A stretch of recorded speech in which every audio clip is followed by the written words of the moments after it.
อัปเดตเรดาร์ฝนภาคอีสานล่าสุดมื้อนี้ประจำวันที่19พฤษภาคม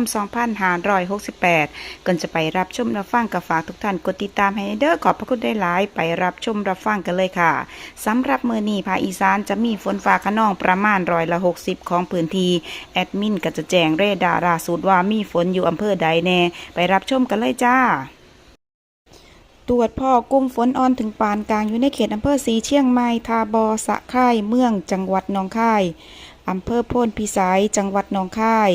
อำเภอพรเจริญเซกาบึงโขงหลงเมืองบึงกาฬจังหวัดบึงกาฬอำเภอหน้าท่มทาอุเทนบ้านแพงศรีสงครามหน้าหวาโพนสวรรค์เมืองนครพนมหน้าแก่จังหวัดนครพนมอำเภอข้ามตรากาอำเภอวานอนนิวาสเจริญศิลป์สว่างแดนดินซองดาววาริจภูมิพังโคนพันนานิคม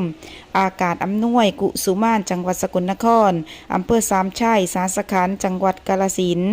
และกาสปปลาวกลุ่มฝนหนักนี้อยู่ในเขตสปปลาวจ้าในส่วนของเรดาร์รายจังหวัดตรวจพอกลุ่มฝนบริเวณจังหวัดหนองคาย